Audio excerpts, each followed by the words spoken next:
Thank you for tuning in. Thanks for being part of our program. Here we are together again on the radio.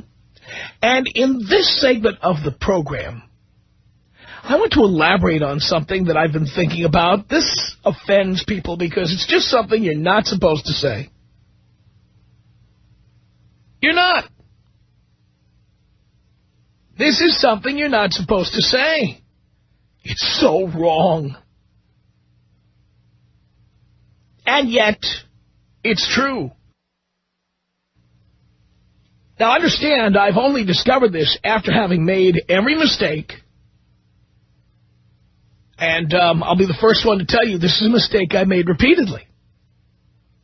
So I'm not pretending I was born or imbued with some unique wisdom. On the contrary, I made the mistakes. I did things the wrong way.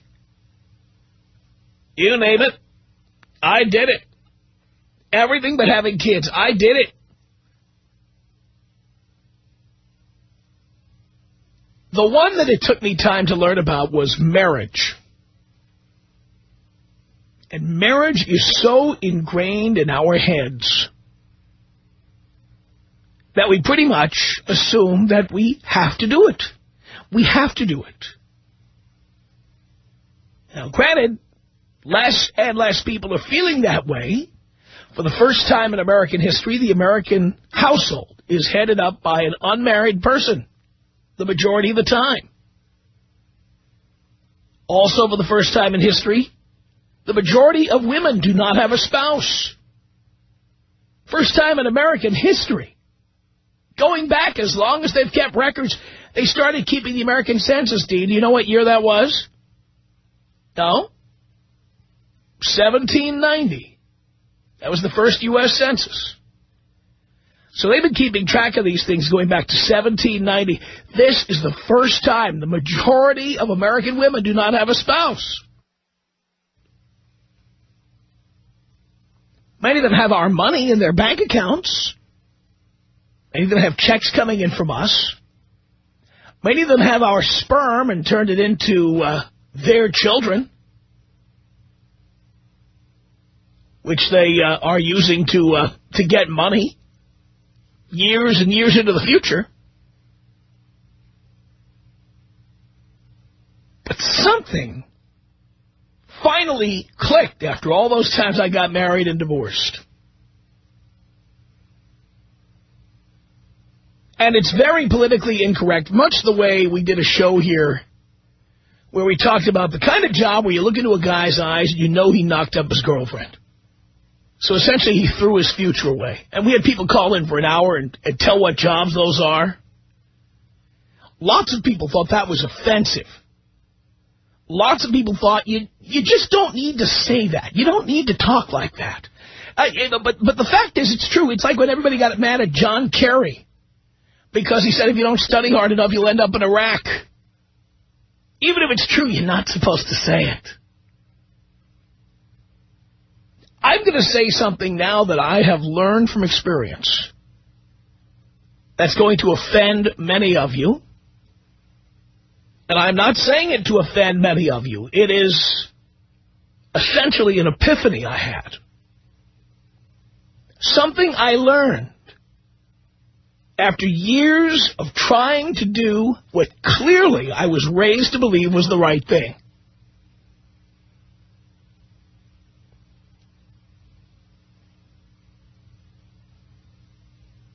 This goes beyond telling you that marriage is antiquated. It is. It goes beyond telling you that marriage has no benefit to men anymore. That's also true. No, I'm going a step further. The reasons to get married, and this is why marriage is outmoded, the reasons to get married are very much like the reasons why people had children years ago when we were an agricultural society. The days when people had 12 and 15 kids, that had more to do with the fact that people needed more farmhands. They needed more help on the farm. They needed more people to pitch in. I mean, you had kids because you needed more people to shovel dung and to move hay around and to help with the crops. That was why you had a lot of kids. Marriage is not unlike that. Today, the best reason to get married is that you are dirt poor and have no hope of succeeding at anything.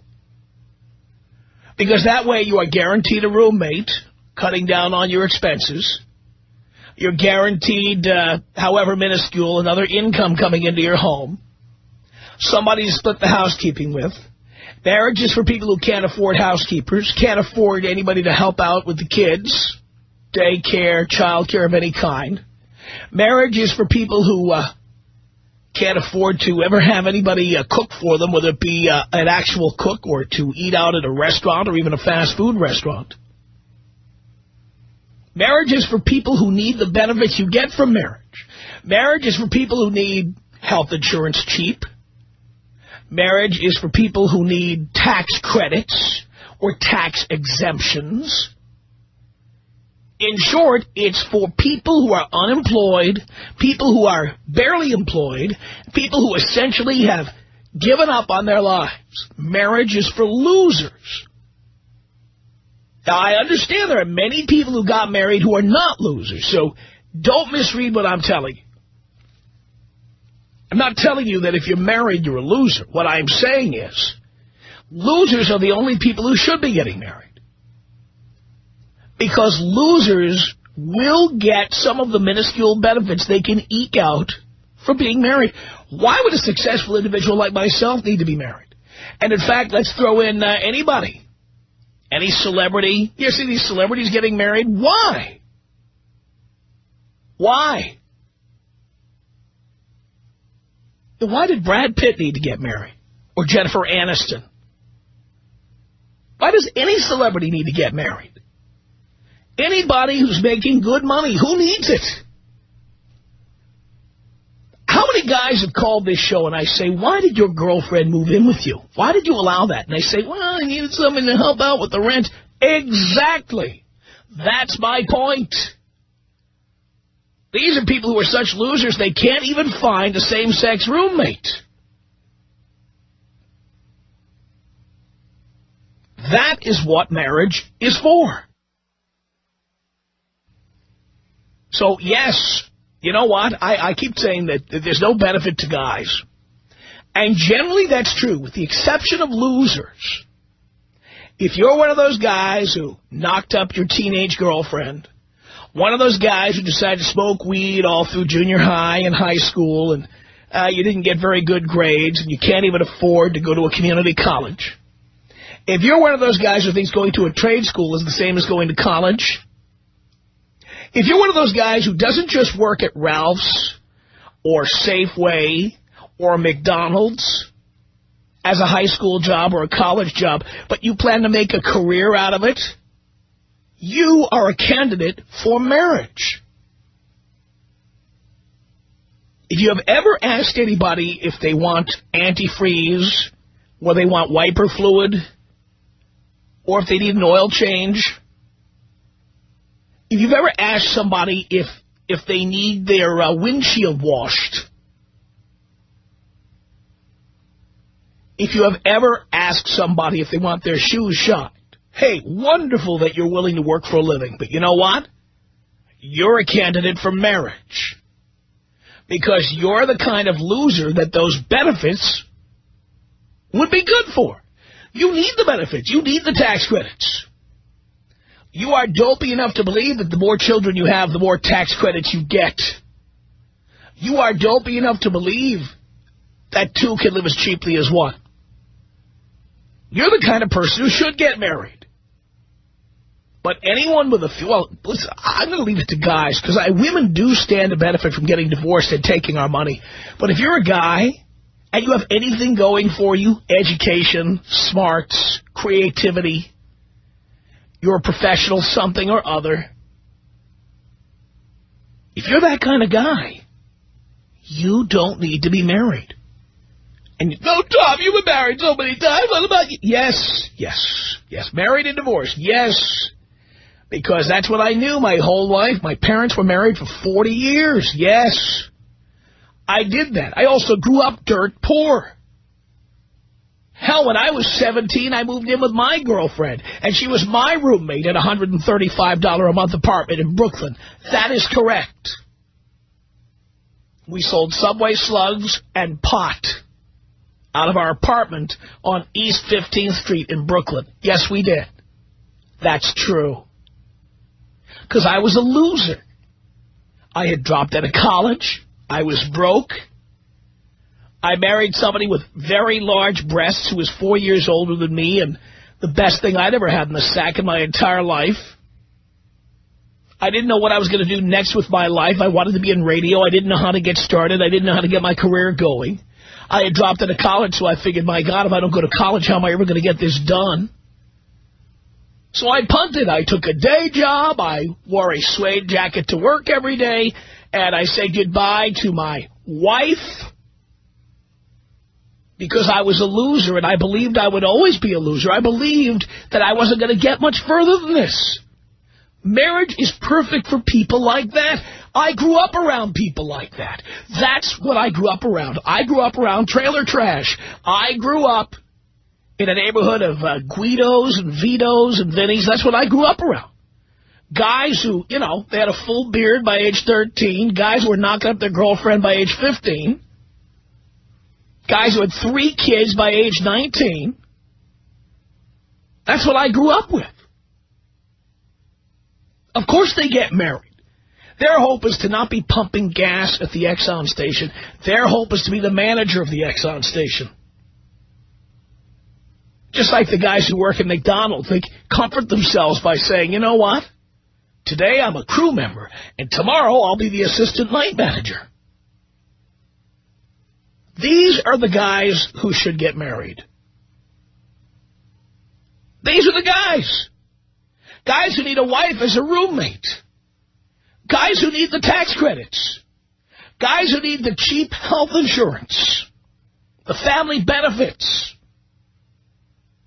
Guys who need somebody who hopefully will get a better education than they did, who can support them in their old age, because they'll have no money to put towards retirement, no money to put in a 401k or an IRA. They probably don't even know what a 401k or an IRA is. So you hope your kid will do well in school so they can support you. Which, of course, frequently backfires in this country because we usually tell kids when they turn 18, don't let the door hit you on the way out. And then people can't figure out why their kids want to shove them into nursing homes. I know this all sounds negative and cynical, but the bottom line here is this. Marriage is good for poor people. Marriage is good for guys who are losers, guys who don't have an education, guys who are never going to accomplish anything in life, guys whose only hope of ever having any cashola is winning with scratcher tickets. You are the kind of person who should be married. But if you have anything at all going for you guys, marriage, a live-in girlfriend, even a serious girlfriend, there's absolutely no benefit. Marriage is for losers. Right? 1-800-5800-TOM. Yeah, I just wanted to know where I need to send the check. For what? For the service that you're giving out. It's free to the public on the Mother Teresa of broadcasting, as you know. The Tom Leykis Show.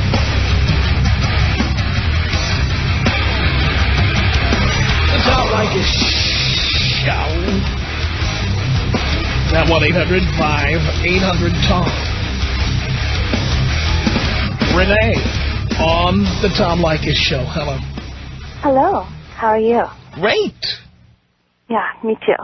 And I love your topic, and I absolutely agree with you. And the main reason I agree with you might surprise you. I'm a romantic, and I believe in true love. And I think that marriage is the antithesis of romance. I think that if you really want to keep things romantic and sexy and exciting, and you really believe in true love, why do you, first of all, need a piece of paper to prove it? And secondly, why would you want to punish your man with your constant presence and destroy any feminine mystique? I don't think you even need to live with the person. Well, I totally agree with that. And, you know, a lot of women, Tom, I bet, are going to call in or be listening to this and think to themselves, oh, well, what about being married for love? If you love someone, that's why you want to be married. I don't agree, because they'll say, oh, a prenup, that's so unromantic. Well, the idea of being married is unromantic. It's all about politics, family, friends, showing off to society. Why do you need an official court document? That has nothing to do with an emotional, elevated state, your hearts, your souls. That's a totally different thing. Yep, I agree with that. And you know what surprises me, Tom, but I would like to get your opinion on, is, I discuss this with, male coworkers, platonic male friends, and they're so shocked when they hear me say this, because I'm interested, as I said, in romance, not in being some leech like a lot of the women you talk about who just want to, take a man's money. I'm interested in the give-give relationship, like the ultimate true love thing.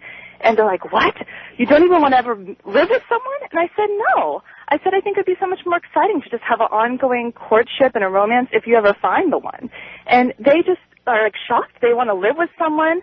They want commitment. And I'm so surprised. I would think it would be women who would be more shocked by me. But a lot of women kind of agree, especially ones who have been married a long time and older ones who are divorced. They're like, you go, girl. They understand it. They understand that otherwise things get boring and drab and, all of that. And that if you keep it exciting and romantic and you're just ongoing, however you want to call it, dating. Yeah, but women want to lock in. They want to lock in their gains. They want to guarantee in writing that cash is coming. Absolutely. They're fooling themselves if they think it's about true love, because you do not need to be married to be in love. And it's more romantic not to live together, to, keep all of those things private. He doesn't need to, see your, stockings drying and, all of that, all those different, personal habits and things. I think keep it mysterious, and keep yourself looking hot for your guy and wear your perfume, work out, take care of yourself. And I think you'd be more motivated to do that if you don't live with each other and turn into some boring roommate relationship. Yeah, exactly. And that's what ends up happening. And then you start arguing over the cost of groceries. You start arguing over who left the cap off the toothpaste. Oh, that's so boring. That's so unromantic. You should be, reading each other love poetry and making out all the time and doing exciting romantic things together. Go out dancing. Don't sit at home talking about the laundry. That's pathetic. I've never been as happy in my life as I am right now. And, I think that I am a little bit rare among women. I do have a few girlfriends who feel the same way as me, but very few. And I think that it's interesting that men are so shocked by this. I wish that they were... Well, we're shocked by it because we meet women. And most women are not like you. Most women have been trained and are geared towards getting men to commit. They read articles in magazines about why men won't commit, why men are afraid of commitment, why men are afraid of women, blah, blah, blah. And so they are super trained. Women are just geared to this from the time they are children. And it's settling. They settle. They get married because they think they have to. I think a lot of the time they aren't even in true love. They're just settling down. That's what they say, They're not just settling down. They're settling. The word settling is part of the phrase settling down. That's a horrible phrase. People should never forget the word settling is part of settling down. Exactly. It's why do you want to keep things stirred up instead? Why would you want to settle down in life and settle for someone? Well, if you really want to settle down, here's what you do. Head out to the local cemetery, get a shovel. You can settle down permanently. Exactly. I think that just sounds so dull, and I think it's so much more exciting to keep it just an ongoing whirlwind courtship if you do find that person. I will never, ever settle down again. Never. Yeah. And I think only have a long-term, or whatever you want to call it, a permanent or true love relationship if you find someone that you feel that way about. And then why even have that if you don't feel that way about someone? And I think women are lying to themselves if they're saying that, oh, marriage is about true love, because it's not necessary to have a piece of paper and prove to the world how you feel. If you both know how you feel, that's all you need. I agree with that. I believe in myself. I don't need a man's income. I believe that I'm educated, I'm a professional, I believe in my future, and I have self-confidence to know that I could take care of myself. And I would like to even have some money to lavish gifts on him occasionally and pay my own way when we travel, if he would let me. I have heard one too many stories about women who want to stay home or work less or stay home with kids or whatever. No, I don't want kids. All right, but then they do, and then they complain that the husband is working all the time. Well, of course, he's working so you can stay home and be with the kids. Yeah, it's a sad trade-off. They don't know. Here's the thing. They don't understand how sausage is made. If you want to stay home, somebody's got to pay the freight. It doesn't cost zero to sit at home on your ass and to go out to that grocery store and keep whipping out the checkbook or the debit card. And that wouldn't be exciting enough to me anyway. You know, I need to have my own accomplishments in my career and, you know, be my own person. I think that makes you a more intriguing woman for a guy, too, when you have your own life going on. You know, when you have your own interests and your own career and you're motivated and passionate about life. I think that's so much more interesting than someone who's just looking to siphon off of a man and just put her life on hold because she doesn't believe in herself. So what does your family say when you tell them you don't want to get married? Well, you know, I think my parents have accepted it because they've heard me say it for so many years. They're very traditional. They've been married for, I don't know, 30-something years, like 35 years. And the thing is, I do have an older sister, and she does want to get married. And she's into the whole shebang, the having the big wedding and the white dress and all that. So my mom kind of feels glad about that. You know, and they do make a joke, especially my dad, about, well, at least we'll save the money on my wedding, you know, because that does not interest me to have one. You know, if I did ever do anything like that, it would just be private, like him and me saying our vows to each other, and it wouldn't be with all that fanfare. It'd just be us alone. It wouldn't be with a piece of paper or anything. Just something between us that we promise each other. You know, it wouldn't be the conventional idea of a big wedding that's expensive and it's just a big show for everyone. And so, no, I do think probably makes my grandma and my mom a little sad in that way, but it's because they don't really get that it's not that I'm giving up on love or giving up on my dreams. It's just that my dreams are different. But they don't care about your dreams. They want the ceremony. They want the ritual. Yeah, I mean, I think deep down they really do want the most important thing for them. Deep down is that I'm happy and that I'm in love. It's just sad that they feel like it needs all these conventional trappings and that otherwise I'm somehow missing out. I totally agree with you on that, and I thank you for the call. Tom Leykis. 1-800-5800-TOM. 1-800-5800-866. If you had sex with me because I said I was a doctor, by the time you find out I'm not a doctor, guess what? I had sex with you. I got what I wanted. Next victim. The Tom Leykis Show.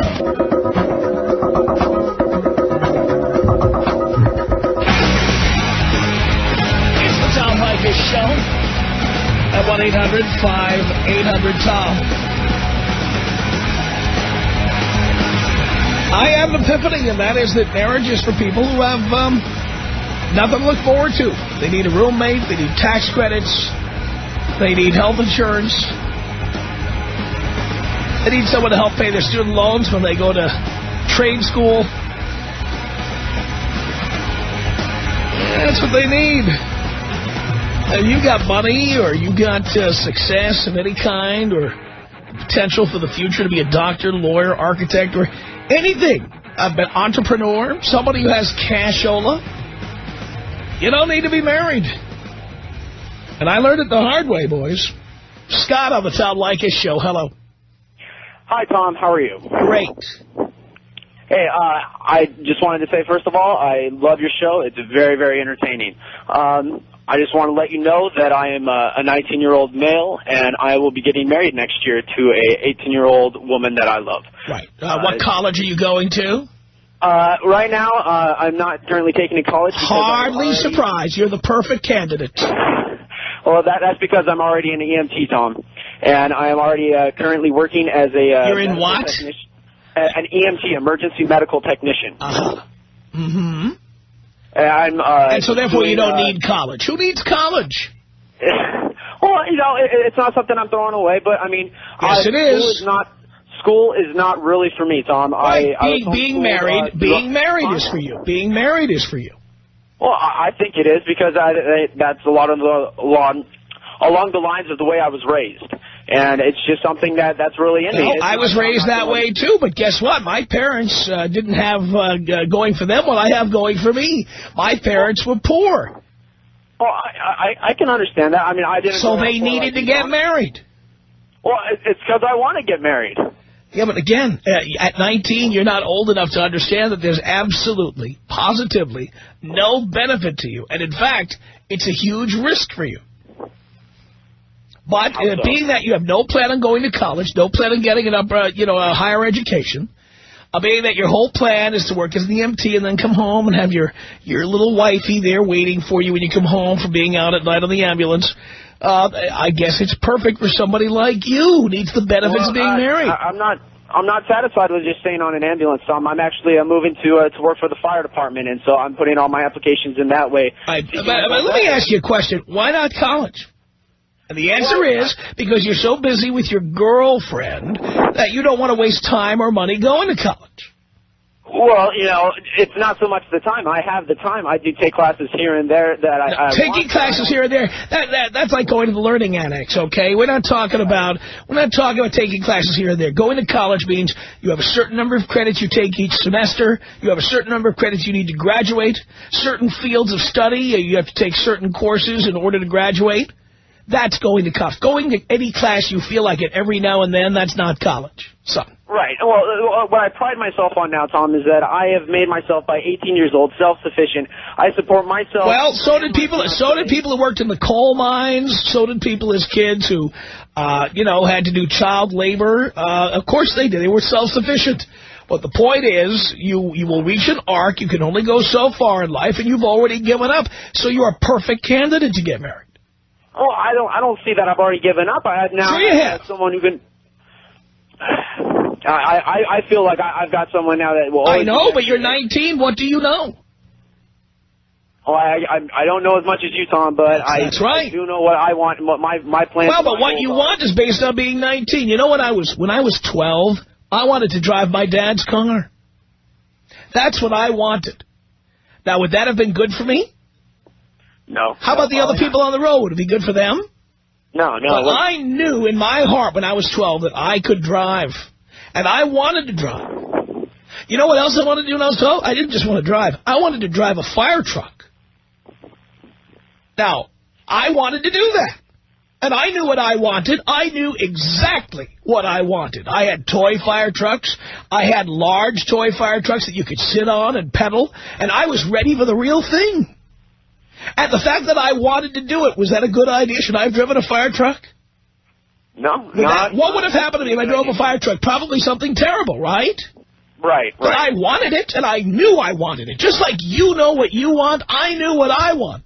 So the fact that you know what you want doesn't mean anything, because at 19 you don't know crap. That's true. So the fact that you want to do something, or that you know you want to do something, doesn't mean it's the right thing to do. And it doesn't mean you're old enough to understand the right thing to do.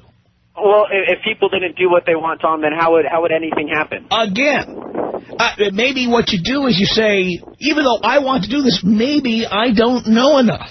By the way, let me tell you, Scott, I was married at 18. That's how I know. But you go right ahead and do it. Okay. Because I was a loser. When I was 18, loser. Dropped out of college. I was broke. I didn't know how I was going to get my career going. So I got myself a job, and I was very proud of myself, because there I was making $350 a week, getting on the subway, going to my job in Manhattan, coming home at night to my wife. I was very mature. I was very impressed with how mature I was. Here I was, buying my own subway tokens, buying my own groceries. Nobody had to help me because I was self-sufficient, just like you. Later I found out how wrong I was. But fine, you're going to find out the hard way. And you'll be calling me years from now with your tail between your legs, like so many others, and I know you've heard them. Right. You know, Tom, I will make you a deal. You know, I think that I've got a damn good head on my shoulder, and that I think that my head will take me as far as I want to go. All you want to do is go to the fire. All you want to do is go to the fire department. Well, what's wrong with that? It's not that there's anything wrong with it. It is that the fire department is a good place to go if you don't have the ability to go to college and stay there. And you don't have the ability to become a doctor, a lawyer, an architect. You don't have the money to go to school. You're not willing to work hard and make that happen. You're not willing to study and sacrifice. And then it's a good place to go. I can. Not to mention the risks you have to take to make the money firemen make. Right. How much risk do I take coming in here and blabbing into the microphone? Driving to work. Right. And by the middle of next year, I'll make more money than you'll make in your entire life.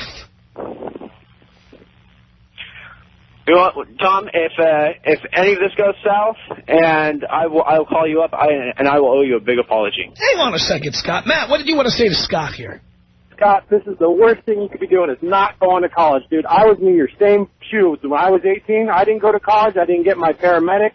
I didn't get my fire science, my AS. You need to go to college and get this stuff because just being an EMT is not going to get you in the fire service. I guarantee it. Right. I mean, I'm looking into that right now, but it's not happening fast enough, and I don't have the experience that I need to build up right now to be able to get anywhere. So I'm still looking at all my options. But you don't need to get married. Don't do any of that until you finish at least your AS, your Associated Science, and General Ed, and then you can get your fire science, and then you can get in so much faster. You just put off your marriage like 2 years.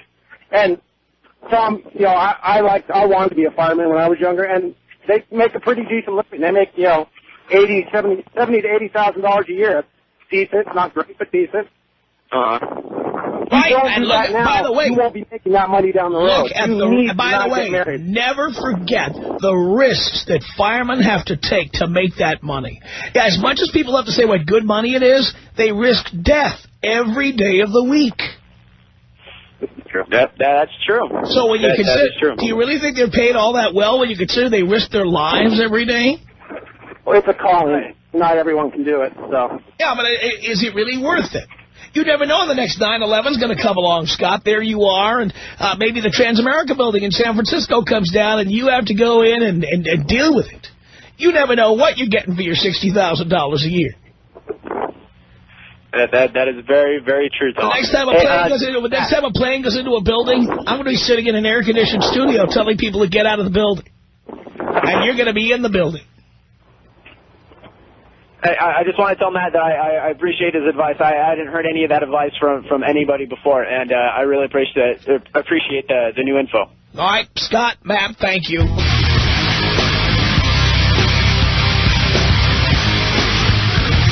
It's the Tom Leykis Show at 1-800-5800-TOM. That's our telephone number.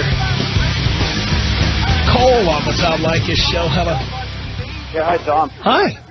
How are you? Great. I do care. Cool. Hey, I've been listening to you for quite some time. First time I called in.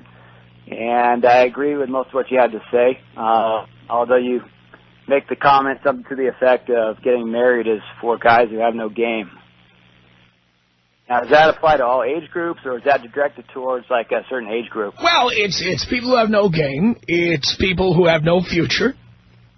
It's people who need a roommate so badly that they let their girlfriend move in to pay half the rent. That's who needs to get married. So my question to you is, and I'm not making this up, and I'm a very honest person, I've got a few real close friends from college, and they've got more game than pretty much anybody I know. They just got tired of hooking up with girls they didn't care about. And when they finally met a girl they cared about who had a good head on her shoulders, they said, that's the girl I want to marry. And now they're currently very happy. And that's 3 people. So that's more than an exception to the rule. Well, but again, how old are they? Early 30s. How long have they been married?